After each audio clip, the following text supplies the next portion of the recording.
How's it going, guys? So we've had a couple of update videos today, well, this week I should say, but this is kind of the overall of what's happened this week in Rust development. You guys have seen plenty of videos on the boat, and there's been a couple little improvements to it. The push is much more significant now. You can get this thing going into the water a little easier, and I think that's pretty neat. The other thing is the little compartment up here will eventually be able to have storage put into it. Now, the boat will be going live with the next Force update, which I believe is the 5th, and they will spawn randomly, maybe 10 to 15 per map around like lighthouses and harbors. And yeah, you can actually just, grab them. They'll have a little bit of storage in the front. Of course, the motor will be done. It will run off of low-grade fuel, is what they said. So that's kind of cool right there. There is another thing, boats can be sunk. So you have to go through the full HP of them. You'll see that, let's see, let's actually get this one out. Oops, we are in the wrong seat. Let's go to the back.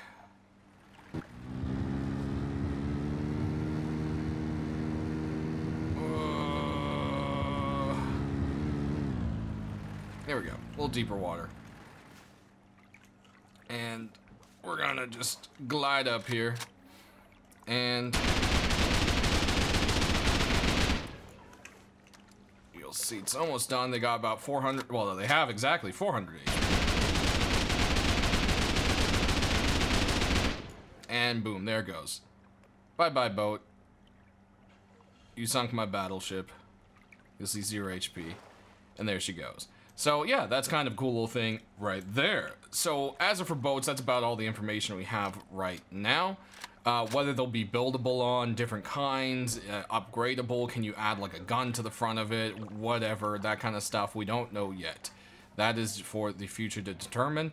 This boat, of course, probably isn't going to be the final thing, just like the sedan, but we'll just have to see how that goes in the future. The other thing we've gotten that's a huge upgrade, I would say, is the map.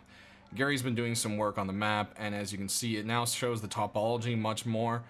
You can see the mountains and the regions a lot better. You can kind of see the biomes. You can see where the, you can even see like there's kind of like that podzoil biome, kind of like a redwood forest bottom. It's, bark and mushrooms and stuff. You can even see those, which are, right here. The rad towns are all nicely defined. I know there's some earlier pictures that were shown around, and it didn't have the labels for the rad towns, but as you can see, those are all back. If you start to kind of go away from where your marker was, you can always hit focus and it'll bring you back to it. And then you can also toggle the grid on and off. Now, we still can't draw on it or mark on it. Whether that's something that's still planned, I'm not entirely sure. But I'm sure if they can get it to work and it doesn't affect performance or anything too weird, that will probably be something we'll see come back eventually. But as of now, I'd say the new map upgrade is amazing. They've done a really good job and it looks great. So that's kind of what's going on there. A short and funny thing is, well, horses still gave us, I think, deer meat, and before that it was chicken. Well, the deer now give deer meat as they have been. The chickens still give chicken, and the horses now give horse meat. Now, the horse meat is pretty much about the same statistically as chicken was anyways, and you can see the stats there. Got burned, cooked, raw. It all still looks like chicken. It doesn't have its own icon, just like deer. But hey, at least horses now give horse meat, so that's one step towards that immersive realism, because horses can't give deer meat or chicken. It's not chicken, or is it? I don't know. But anyways, that kind of is what's going on there. Now, there's been a few things where there's been these roof vaults that everyone has been making.